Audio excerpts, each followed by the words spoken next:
बीच युद्ध का ऐलान हो चुका है और अब यह ऑल आउट वॉर होगी। नरेंद्र मोदी ने आज गांधी परिवार पर अब तक का सबसे तीखा, सबसे बड़ा और सबसे सटीक हमला किया है। राहुल गांधी को, प्रियंका गांधी को, सोनिया गांधी को चुभने वाली बातें कही। गांधी परिवार ये 96 मिनट पूरी जिंदगी नहीं भूल पाएगा।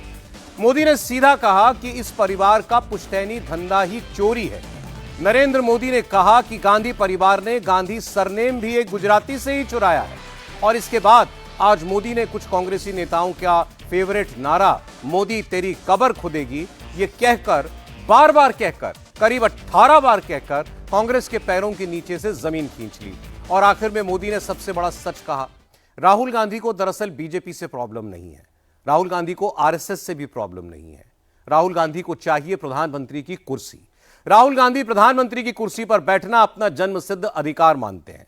पिछले 12 साल से राहुल गांधी पीएम की कुर्सी पर बैठने के लिए छटपटा रहे हैं, इसीलिए वो हर हाल में मोदी को रास्ते से हटाना चाहते हैं।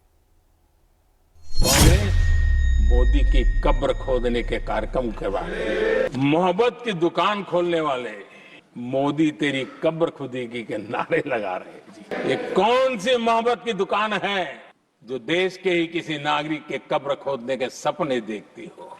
ये कौन सा संविधान से उन्होंने सीखा है जो देश के ही किसी नागरिक के कब्र खोदने की बात करते हो? अगर इसके बाद क्या बयान देंगे? बयान देखो, प्रधानमंत्री राज्यसभा में भी रो रहा था।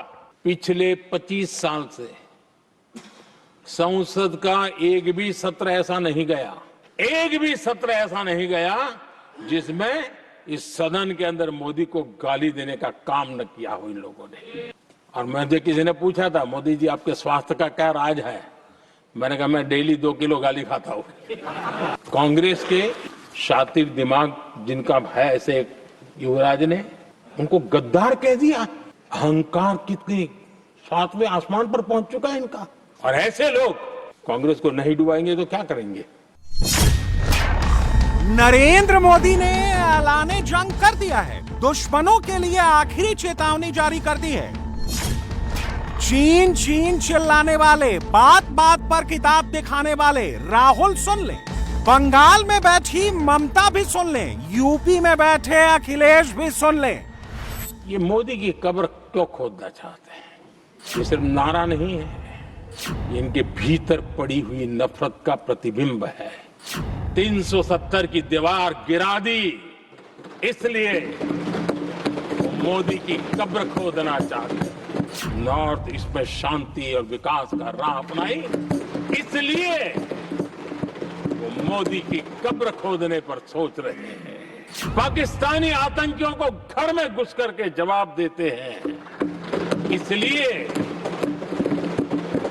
मोदी की कब्र खोदने की बात कर रहे हैं। ऑपरेशन सिंदूर करते हैं, इसकी उनको परेशानी होती है और इसलिए वो मोदी की कब्र खोदते हैं।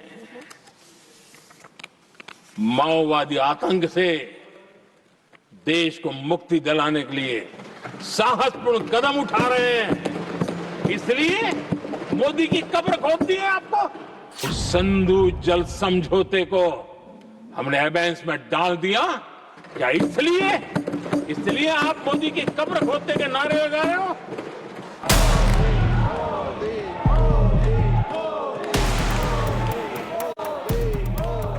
अब नरेंद्र मोदी छोड़ने के मूड में नहीं है। अब मोदी किसी को बख्शने वाले नहीं हैं और इसकी शुरुआत हो चुकी है। हमारे टीएमसी के साथियों ने काफी कुछ कहा, जरा खुद तो अपने गरेबा में देखें। निर्मम सरकार पतन के जितने भी पैरामीटर्स हैं, उन सब पैरामीटर्स में नए नए रिकॉर्ड बनाते जा रहे हैं और यहां उपदेश दे रहे हैं। कांग्रेस हो, टीएमसी हो, डीएमके हो, लेफ्ट हो, तुम कितना दुनिया को धोखा दोगे? तुम कितना दुनिया को धोखा दोगे? आईना देख लिया तो अपनी सच्चाई कहां छिपाओगे? 24 घंटे के अंदर दो तस्वीरें आई, एक लोकसभा की, दूसरी राज्यसभा की, और दोनों ही तस्वीरों में काफी सिमिलरिटी भी नजर आई।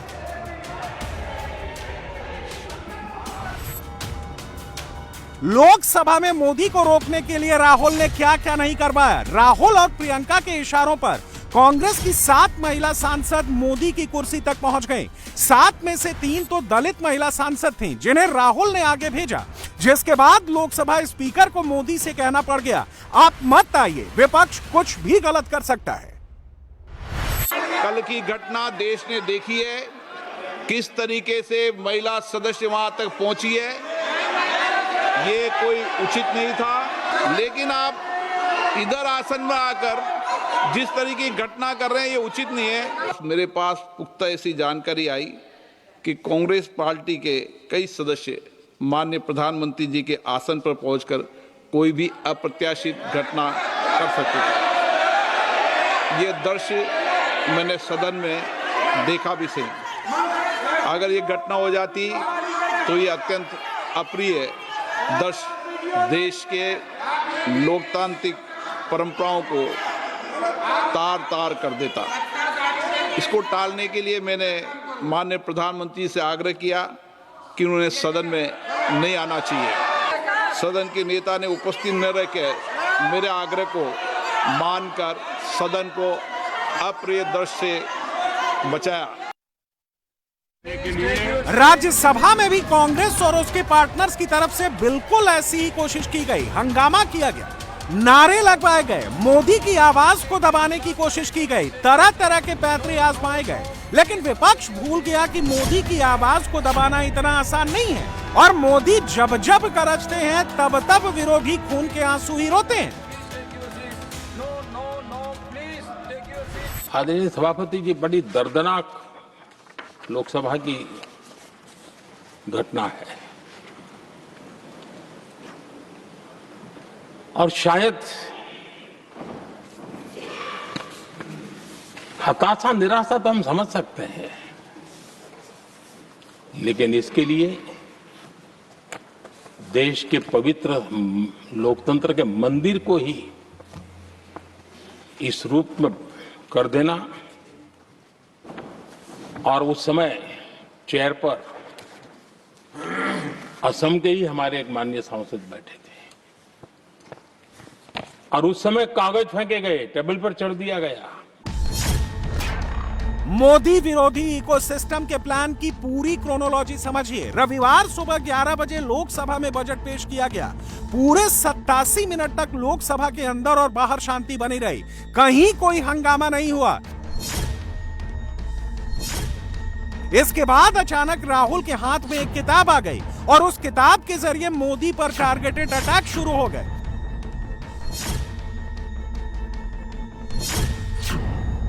चार दिन से राहुल गांधी वही किताब लेकर इधर उधर घूम रहे हैं। कैमरा देखते ही किताब लहराने लगते हैं।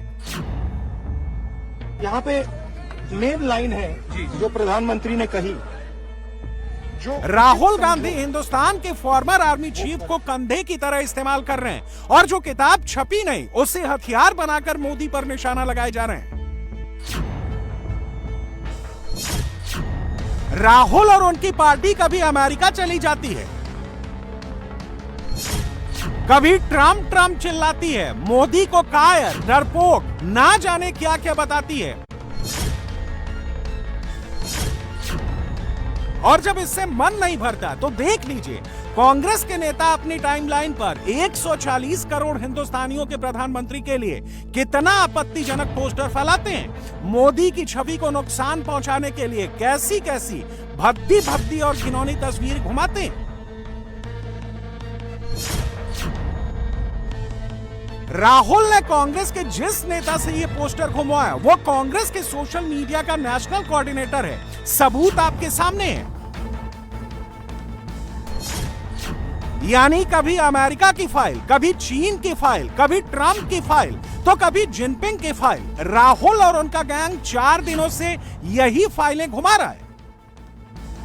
आभार व्यक्त करने के लिए। और राहुल की इस पूरी प्लानिंग एंड प्लॉटिंग का मकसद क्या है? मकसद है नरेंद्र मोदी की नीयत पर सवाल उठाना, नरेंद्र मोदी के कैरेक्टर पर सवाल उठाना। लेकिन राहुल ये भूल जाते हैं कि ये नरेंद्र मोदी हैं, जिनका चाल, चरित्र और चेहरा तीनों एकदम साफ है, कहीं कोई दाग नहीं है और ये 100% सही है। और यही बात राहुल को समझ में नहीं आ रही है। मोदी तेरी कब्र खुदेगी, ये मंत्र लेकर के चल रहे हैं, ये सपने देख करके चल रहे हैं और बातें लोकतंत्र की करते हैं। मोहब्बत की दुकान के साइन बोर्ड लगाते हैं। क्या सार्वजनिक जीवन में ऐसी नफरत होती है? इनकी सरकार रिमोट से चलती थी, मेरी सरकार भी रिमोट से चलती है। 140 करोड़ देशवासी मेरा रिमोट है।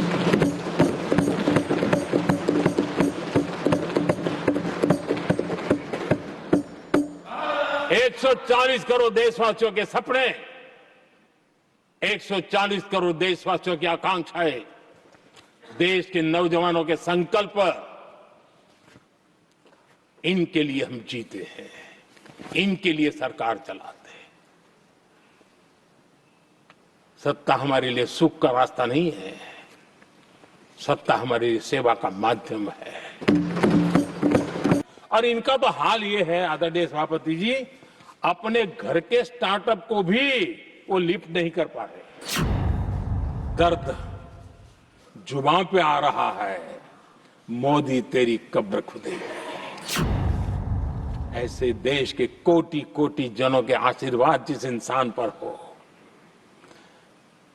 कोटि कोटि माताओं बहनों का जिस पर रक्षा कवच हो, नारे कितने ही लगा लो, कब्र तुम नहीं खोद पाओगे। ये देश की शक्ति, आशीर्वाद रूपी कवच, माताओं बहनों का मेरे प्रति जो भाव रहा है, जिस श्रद्धा भाव से मैंने माताओं बहनों की सेवा करने का काम किया है, जिनको कोई पूछता नहीं था, उसको मोदी पूजाता है। यही करना है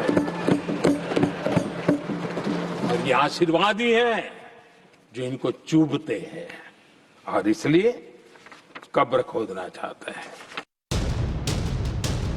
दरअसल राहुल गांधी की प्रॉब्लम ही यही है कि वो प्रधानमंत्री की कुर्सी पर अपना जन्मसिद्ध अधिकार समझते हैं। पुराने कांग्रेसी भी यही बताते हैं कि राहुल गांधी कांग्रेस पार्टी को अपनी प्राइवेट प्रॉपर्टी समझते हैं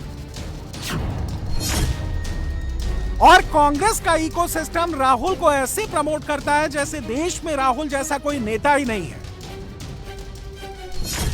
जननायक से लेकर महानायक तक, संविधान रक्षक से न्याय योद्धा तक, यहां तक कि पीपल्स पीएम तक, कांग्रेस में मौजूद राहुल प्रेमी ना जाने क्या क्या तमगा उन्हें सोशल मीडिया पर दे चुके हैं। कांग्रेस के इकोसिस्टम को लगता है कि राहुल गांधी के लिए कोई नियम ही नहीं है, वो नियम से भी परे हैं। मोदी विरोधी गैंग को लगता है कि राहुल जो चाहे वो सही है, राहुल जो करे वो अपने हिसाब से करेंगे।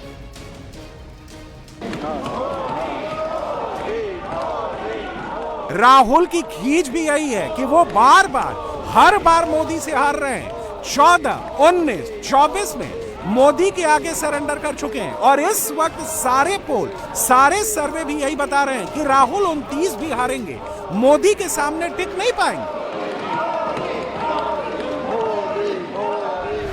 कांग्रेस की परेशानी कुछ और है, ये पचा नहीं पा रहे कि मोदी यहां तक पहुंचा कैसे, और उनकी परेशानी बढ़ती जा रही है कि भाई पहुंचा तो पहुंचा, लेकिन अब तक टिका क्यों है। और इसलिए वे एक ही रास्ता उनके लिए बचा हुआ लग रहा है कि मोदी तेरी कब्र खुदेगी। ये तो मान करके बैठे थे। उनका लोकतंत्र, संविधान का कोई लेना देना नहीं। उनको तो लगता है कि प्रधानमंत्री पद उनके परिवार की जागीर है, उस पर कोई और बैठ नहीं सकता। ये जो उनके भीतर में नफरत पड़ी हुई है ना, मोहब्बत की दुकान में जो आग भरी पड़ी हुई है ना, उसका परिणाम है। और इसीलिए कोई क्यों बैठा, हमारा पैतृक अधिकार था। इसलिए मोदी की कब्र खोदने का नारा लेकर के वो चल रहे हैं। आदरणीय सभापति जी, कांग्रेस के शाही परिवार को देश ने दशकों तक अवसर दिया है। ऐसा नहीं है, देश ने आपके लिए भी अपना भविष्य दांव पे लगाया था, लेकिन आपने गरीबी हटाओ के नारे लगाए, गुमराह किया। लाल किले पर से कांग्रेस के एक भी प्रधानमंत्री के भाषण में गरीबी हटाने की बात ना आई हो, ऐसा नहीं हुआ है। लेकिन किसी भी प्रधानमंत्री ने गरीबी हटाने के लिए क्या किया, वो एक बार भी नहीं आया। वो नारे से अधिक कुछ नहीं था उनका। नरेंद्र मोदी ने राहुल गांधी का पूरा हिसाब किताब बराबर कर दिया। कौन डरपोक है, कौन कायर है, कौन कॉम्प्रोमाइज करता है, कौन सरेंडर करता है, कौन झूठ बोलता है, आज देश ने यह कैमरे पर देख भी लिया, सुन भी लिया। मोदी के सियासी दुश्मन आज भी पूरा प्लान बनाकर आए थे, मोदी को बोलने से रोकने के लिए, मोदी को टोकने के लिए, मोदी पर चीखने चिल्लाने के लिए।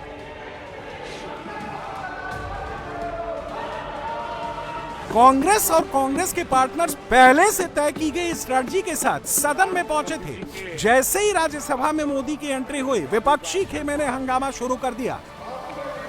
आभार व्यक्त करने के लिए मोदी की आवाज देश तक ना पहुंचे, इसलिए चीखना चिल्लाना शुरू कर दिया। आप बैठिए प्लीज, आप बैठिए please. Prime minister is on his legs, please आप बैठिए। और इसकी पूरी रणनीति सदन के बाहर ही तय हो गई थी। कौन क्या करेगा, कैसे हंगामा करेगा, कैसे शोर मचाएगा, मोदी पर कैसे हमला किया जाएगा, सबको पहले से ही ब्रीफिंग दे दी गई थी। कल की तरह आज भी शाम 5 बजे मोदी की स्पीच का वक्त मुकर्रर था, लेकिन विपक्ष ने तानाशाही नहीं चलेगी और एलओपी को बोलने दो जैसे नारों के साथ मोदी की स्पीच को डीरेल करने की कोशिश की, मगर मोदी नहीं रुके। और फिर जो हुआ अब वो देखिए। मेरी एक प्रार्थना है, आदरणीय खड़गे जी की उम्र देखते हुए वो बैठ करके भी नारे बोल सकते हैं तो अच्छा होगा, ताकि उनको कष्ट न हो। जो नौजवान बहुत लोग हैं, जो लोग थक गए, बेचारे चले गए, कभी न कभी उनको जवाब देना पड़ेगा। उधर मोदी ने धुआंधार अंदाज में जैसे कांग्रेस की पोल खोलनी शुरू की, कांग्रेस के शातिर दिमाग राहुल का कच्चा चिट्ठा खोलना शुरू किया। विपक्ष बोरिया बिस्तर समेटकर राज्यसभा से वॉकआउट कर गया और इसके बाद सोशल मीडिया पर वही हुआ जिसका जिक्र मोदी ने किया। मोदी ने कहा था कि मेरी स्पीच के बाद कांग्रेस वाले कहेंगे कि देखो मोदी राज्यसभा में रोने लगा। अब कांग्रेस का ये पोस्ट देखिए, एग्जैक्टली वही हुआ जिसका इशारा मोदी ने किया। प्रधानमंत्री आज पूरी तैयारी के साथ आए थे। राहुल ने मोदी के मंत्री को गद्दार कहा तो मोदी ने उसे शातिर युवराज यानी राहुल के दिमाग की उपज बता डाला। अहंकार कितनी 7वें आसमान पर पहुंच चुका है इनका। और कांग्रेस को छोड़कर के कितने ही लोग निकले हैं, कांग्रेस के कितने टुकड़े हुए हैं, कई लोग दूसरे दलों में गए हैं, लेकिन औरों को तो किसी को गद्दार नहीं कहा उन्होंने। लेकिन कल सांसद को गद्दार इसलिए कहा क्योंकि वो सिख थे। ये सिखों का अपमान था, ये गुरुओं का अपमान था। और कांग्रेस के अंदर जो कूट कूट करके सिखों के प्रति नफरत भरी पड़ी है ना, उसका वो अभिव्यक्ति थी। और इसी सदन के माननीय सांसद है वो, और उनको जरा भी दर्द नहीं, वरना आज खड़े होकर के कह सकते थे कि कल जो हुआ इसी सांसद की गरिमा के अनुरूप नहीं था, हमें खेद है। एक शब्द तो बोल लेते, लेकिन सिखों के प्रति उनके मन में जो नफरत भरी पड़ी है, और इसी के कारण उन्होंने कल, और जिसका परिवार देश के लिए शहादत देने वाला परिवार के वो सदस्य हैं, उन्हें अपने राजनीतिक विचारों में परिवर्तन किया, इसलिए गद्दार हो गए। और एक गद्दार शब्द छोटा नहीं है। मेरे देशवासी को कोई गद्दार कहे, ये कैसे देश सहन करेगा? जो कांग्रेस 4 दिन से भारत अमेरिका डील पर अफवाह फैला रही है, विवादित एआई वीडियोस वायरल करा रही है, मोदी कॉम्प्रोमाइज हो गए, ये नैरेटिव बना रही है, मोदी डर गए, मोदी ट्रंप के आगे झुक गए, ये बकवास फैला रही है। आज उस कांग्रेस की चोरी मोदी ने एक्सपोज कर दी। गांधी खानदान ने क्या चुराया, मोदी ने आज इसकी भी डिटेल देश के सामने रख दी। चोरी करना जिनका पुश्तैनी धंधा है, जिन्होंने एक गुजराती की सरनेम भी चुरा ली,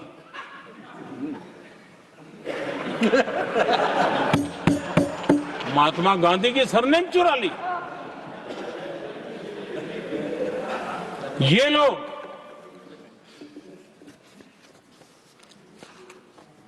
और देश की जनता इतनी समझदार कि ऐसी पटक देती है लोगों को। नरेंद्र मोदी का ये जवाब राहुल कभी नहीं बोलेंगे, लेकिन राहुल के साथ साथ आज मोदी ने बंगाल में ममता की जमीन भी हिला दी। इतनी तगड़ी तैयारी थी। कुछ घंटे पहले की ये तस्वीर याद कीजिए। ममता बनर्जी एसआईआर के मुद्दे पर सुप्रीम कोर्ट में खुद खड़ी होकर घुसपैठियों के फेवर में दलीलें दे रही थी, लेकिन ममता को यह रत्ती भर भी अंदाजा नहीं था कि मोदी उनकी इस एक तस्वीर के जरिए पूरे बंगाल तक अपना मैसेज पहुंचा देंगे। दुनिया का समृद्ध से समृद्ध देश भी अपने यहां गैर कानूनी नागरिकों को बाहर निकाल रहा है। हमारे देश में घुसपैठियों को बचाने के लिए अदालतों को तब तक प्रेशर पैदा किया जा रहा है। मेरे देश का नौजवान कैसे ऐसे लोगों को माफ करेगा जो घुसपैठियों की वकालत करने के लिए ताकत लगा रहे हैं? यानी आज नरेंद्र मोदी ने सिर्फ 1.5 घंटे की स्पीच में राहुल गांधी, कांग्रेस पार्टी और पूरे इंडिया अलायंस के इकोसिस्टम के 4 दिनों से फैलाए जा रहे सारे के सारे प्रोपेगेंडा पर पानी फेर दिया। मोदी ने ऐसा करारा जवाब दिया और इसके बाद मोदी के हर सियासी विरोधी की टाइमलाइन पर सन्नाटा पसरा है।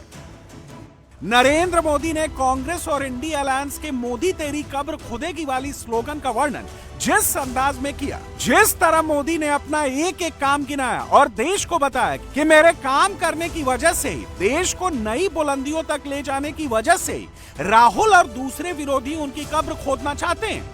मोदी के इस नैरेटिव ने पूरा का पूरा गेम चेंज कर दिया है। विपक्ष 1.5 घंटे में ही हक्का बक्का रह गया है। गाजियाबाद के ट्रिपल सिस्टर सुसाइड केस में आज ऐसी ऐसी बातें पता चली जिसे सुनकर आप दहल जाएंगे। आज पता चला कि 3 बहनों